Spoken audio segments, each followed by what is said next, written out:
নমস্কার বন্ধুরা, আবারও চলে এলাম আবহাওয়ার একটি গুরুত্বপূর্ণ আপডেট নিয়ে।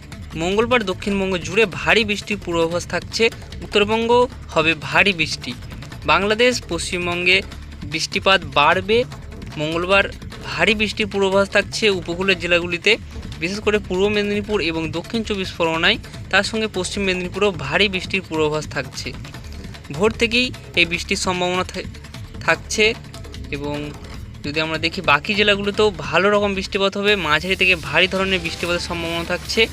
এবং বুধবার থেকে বৃহস্পতিবারের মধ্যেই বর্ষা প্রবেশ করতে পারে দক্ষিণবঙ্গে। আবহাওয়া দপ্তরের তরফ থেকে জানানো হয়েছে যে বর্ষা বুধবার 18 জুন থেকে বৃহস্পতিবার 19 জুনের মধ্যেই প্রবেশ করার সম্ভাবনা রয়েছে। এর কারণেই যে প্রাকবর্ষের বৃষ্টিপাত মঙ্গলবার সোমবার থেকে আমরা দেখেছি যে বৃষ্টিপাত হয়েছে। রবিবার কিছু জেলায় বৃষ্টিপাত হয়েছে, কিন্তু সোমবার সমস্ত জেলাতেই হালকা মাঝারি বৃষ্টিপাত হয়েছে। কিন্তু মঙ্গলবার সেটি হবে না, মঙ্গলবার ভারী বৃষ্টিপাতের সম্ভাবনা থাকছে। দক্ষিণবঙ্গের প্রায় সবকটি জেলাতেই মাঝারি ধরনের বৃষ্টিপাতের সম্ভাবনা থাকবে। এবং বাকি জেলাগুলি বিশেষ করে পূর্ব মেদিনীপুর এবং দক্ষিণ চব্বিশ পরগনা জেলায় ভারী বৃষ্টির পূর্বাভাস থাকছে। তার সাথে বাংলাদেশের খুলনা বরিশাল উপকূলবর্তী এলাকাগুলিতে বাংলাদেশের ভারী বৃষ্টির সম্ভাবনা থাকছে। এবং ঢাকা সহ রাজশাহী, এখানে আমরা দেখতে রংপুর, ময়মনসিংহ, সিলেট, এসব জায়গায় হালকা থেকে মাঝারি বৃষ্টিপাত এবং কিছু জায়গায় হয়তো 1-2 ঘন্টার মধ্যে ভারী বৃষ্টিপাত হয়ে যাওয়ারও সম্ভাবনা রয়েছে। বজ্রবিদ্যুৎ সহ বৃষ্টিপাতের সম্ভাবনা থাকবে। বাঁকুড়া, পুরুলিয়া, পূর্ব বর্ধমান, পশ্চিম বর্ধমানে মাঝারি ধরনের বৃষ্টিপাত হওয়ার সম্ভাবনা থাকবে। কিছু এলাকায় ভারী বৃষ্টিরও সম্ভাবনা রয়েছে, বিশেষ করে পূর্ব বর্ধমান এবং হাওড়া হুগলির দিকে কিছু জেলায় হয়তো ভারী বৃষ্টিরও হয়ে যাবে এই জেলাগুলির মধ্যে। এবং পুরুলিয়া, তার সঙ্গে বীরভূম, মুর্শিদাবাদেও হালকা থেকে মাঝারি, বিশেষ করে মাঝারি ধরনের বৃষ্টিপাতই সমস্ত জেলাগুলিতে হওয়ার সম্ভাবনা থাকবে। উত্তরবঙ্গে বৃষ্টিপাত হবে, দিনেতেও হালকা মাঝারি বৃষ্টিপাত হবে, কিন্তু রাতের দিকে বৃষ্টিপাত বাড়বে। রাতের দিকে বেশ কয়েকটি জেলায় উত্তরবঙ্গে ভারী বৃষ্টিপাতের পূর্বাভাস থাকছে। বিশেষ করে 12টার পর এই বৃষ্টিপাতের সম্ভাবনা থাকবে বেশি। 10টার পর থেকে হালকা মাঝারি বৃষ্টিপাত শুরু হবে, কিন্তু 12টার পর থেকে ভারী বৃষ্টিপাতের সম্ভাবনা থাকছে। কোচবিহার, আলিপুরদুয়ার, দার্জিলিং, তার সঙ্গে উত্তর দিনাজপুরে এই বৃষ্টিপাতের সম্ভাবনা থাকছে। বঙ্গোপসাগরে একটি নিম্নচাপ তৈরি হওয়ার সম্ভাবনা রয়েছে। তো কবে এই নিম্নচাপটি তৈরি হওয়ার সম্ভাবনা থাকবে? এই লাগাতার বৃষ্টিপাত হওয়ার সম্ভাবনা থাকবে। গোটা সপ্তাহটা মাঝারি ধরনের বৃষ্টিপাতের সম্ভাবনা থাকবে। কত মিলিমিটার বৃষ্টিপাতের সম্ভাবনা থাকবে সেটি আমরা দেখে নেব এক নজরে। তো আগামী 24 ঘন্টা, আগামী 2 দিন এবং আগামী 8 দিনের মধ্যে কত মিলিমিটার বৃষ্টিপাতের সম্ভাবনা থাকছে সেটি আমরা চলে যাব। এখানে আমরা চলে যাচ্ছি বৃষ্টির পরিমাপে আমরা চলে যাব এবং দেখে নেব যে আগামী 24 ঘন্টার মধ্যে কত মিলিমিটার বৃষ্টিপাতের সম্ভাবনা থাকছে। আগামী 24 ঘন্টায় এখানে কলকাতাতে 29 মিলিমিটার পর্যন্ত বৃষ্টিপাত হওয়ার সম্ভাবনা থাকছে। এবং সমস্ত জেলাগুলিতেই এরকম কিন্তু বৃষ্টিপাতের সম্ভাবনা থাকবে। প্রায় 20 মিলিমিটারের উপরে বৃষ্টিপাত হবে দক্ষিণবঙ্গের সবকটি জেলাতেই। আমরা দেখতে পাচ্ছি উপকূলবর্তী জেলাগুলিতে সবথেকে বেশি বৃষ্টিপাত হবে, ভারী বৃষ্টিপাতের পূর্বাভাস থাকছে। যদি আমরা দেখি এখানে হলদিবাড়িতে যদি এখানে দেখি প্রায় 70 মিলিমিটারের আশেপাশে বৃষ্টিপাত হয়ে যাওয়ার সম্ভাবনা থাকবে আগামী 24 ঘন্টায়। মানে কিন্তু ভারী বৃষ্টিপাত হবে আগামী 24 ঘন্টার মধ্যে। উত্তরবঙ্গেতেও থাকছে বেশ কয়েকটি জেলায় ভারী বৃষ্টির পূর্বাভাস। 20 মিলিমিটারের উপরে বৃষ্টিপাত হবে। দক্ষিণবঙ্গের বৃষ্টিপাতের পরিমাণ বেশি থাকছে, বিশেষ করে উপকূলবর্তী এলাকা কলকাতা, হাওড়া, হুগলি, পূর্ব বর্ধমান, পশ্চিম বর্ধমান, বাঁকুড়া, পুরুলিয়া, তার সঙ্গে বীরভূমেও থাকছে মাঝারি ধরনের বৃষ্টিপাত। এখানে 20 মিলিমিটারের উপরে বৃষ্টিপাত হয়ে যাওয়ার সম্ভাবনা থাকছে। কিছু কিছু জায়গায় হয়তো 30 মিলিমিটার পর্যন্ত বৃষ্টিপাত হতে পারে। তো আগামী সরাসরি আমরা দেখে নেব যে আগামী 8 দিনে কত মিলিমিটার বৃষ্টিপাত হতে পারে।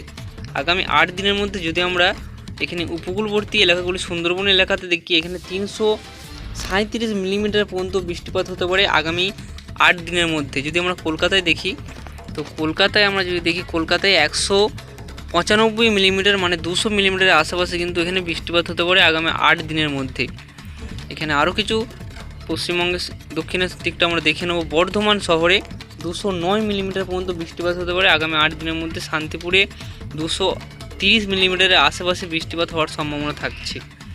এখানে বাঁকুড়া জেলায় বৃষ্টিপাতের সম্ভাবনা থাকছে প্রায় 250 মিলিমিটারের আশেপাশে। পুরুলিয়াতে যদি আমরা দেখি আরও বেশি থাকছে, 260 মিলিমিটার এখানে দুর্গাপুরে যদি দেখি 224 মিলিমিটার, কাটোয়াতে 184 মিলিমিটার পর্যন্ত বৃষ্টিপাত হতে পারে। বাংলাদেশের দিকে যদি আমরা দেখি বরিশালে 142 মিলিমিটার, এখানে খুলনাতে 115 মিলিমিটার।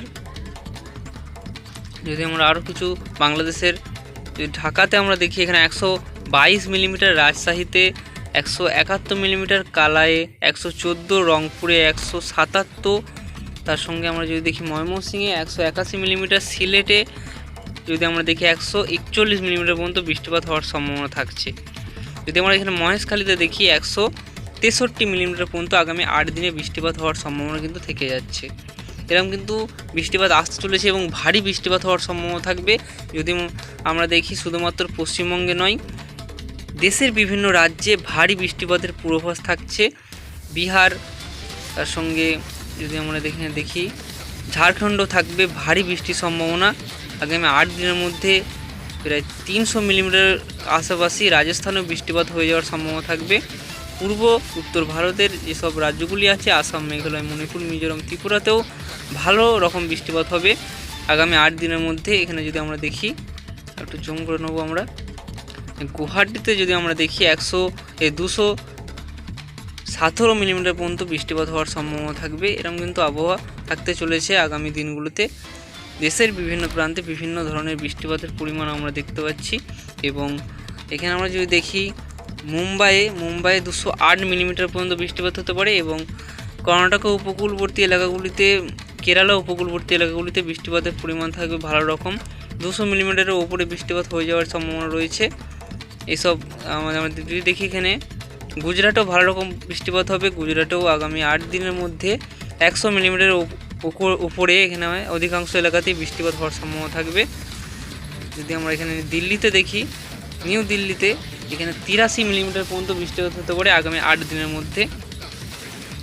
এলাহাবাদে বৃষ্টির পরিমাণ থাকছে 175 মিলিমিটার।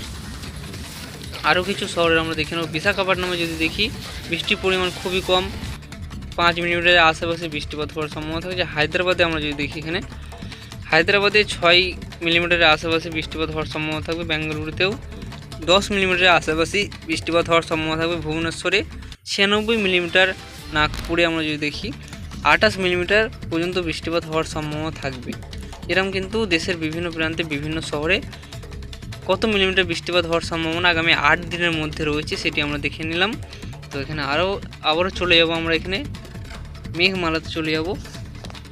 মেঘমালাতে আমরা চলে গেলাম এবং যে বৃষ্টিপাতের সম্ভাবনা মঙ্গলবার থেকে রয়েছে, মঙ্গলবার ভোর থেকেই আপনারা দেখেছেন যে বৃষ্টিপাত কিন্তু চলেছে এবং রাতের দিকেও বৃষ্টিপাত হয়েছে। দক্ষিণবঙ্গে প্রায় সবকটি জেলাতেই রাতে বৃষ্টিপাত হয়েছে, হালকা থেকে মাঝারি, কোথাও হয়তো ভারী বৃষ্টিপাত হয়েছে। তো আপনার জেলায় কেমন বৃষ্টিপাত হয়েছে অবশ্যই কমেন্ট করে জানাবেন। এখানে ভোর থেকেই বৃষ্টিপাতের সম্ভাবনা ছিল, তো কেমন বৃষ্টিপাত হয়েছে আপনার জেলায় কমেন্ট করে জানান। এখানে আমরা দেখতে পাচ্ছি রাতের দিক থেকেও বৃষ্টিপাত ছিল, 3টের পর থেকে এই বৃষ্টিপাতের সম্ভাবনা বেশি ছিল। ভোরের দিকে কিছু জেলায় ভারী বৃষ্টিপাতের সম্ভাবনা ছিল, বিশেষ করে পূর্ব বর্ধমান, কলকাতা, দক্ষিণ 24 পরগনা, উত্তর 24 পরগনা, পূর্ব মেদিনীপুরে মাঝারি থেকে ভারী ধরনের বৃষ্টিপাতের এখানে আমরা দেখতে পাচ্ছি পূর্বাভাস ছিল। সেই মতোই কেমন বৃষ্টিপাত হয়েছে আপনার জেলায় অবশ্যই কমেন্ট করে জানাবে। বাংলাদেশেও আমরা দেখতে পাচ্ছি উপকূলবর্তী এলাকা, তার সঙ্গে খুলনা, বরিশালেও ভালো রকম মাঝারি মানের বৃষ্টিপাতের পূর্বাভাস ছিল। এরকম কিন্তু আবহাওয়া বৃষ্টিপাত চলতে থাকবে 7-8 দিন, এইরকম আবহাওয়া থাকার পূর্বাভাস দিয়েছে আবহাওয়া দপ্তর। আরও বৃষ্টি আসবে, আরও বাড়বে বৃষ্টি, ঘূর্ণাবর্ত তৈরি হবে, নিম্নচাপ তৈরি হবে, তো আরও বৃষ্টি আসছে। ঝড় বৃষ্টির সমস্ত লেটেস্ট আপডেটগুলি দেখার জন্য অবশ্যই চ্যানেলটিকে সাবস্ক্রাইব করে রাখবেন। এই ধরনের আবহাওয়ার গুরুত্বপূর্ণ আপডেটগুলি সবার আগে দেখার জন্য অবশ্যই চ্যানেলটিকে সাবস্ক্রাইব করে রাখবেন। ধন্যবাদ বন্ধুরা ভিডিওটি শেষ পর্যন্ত দেখার জন্য।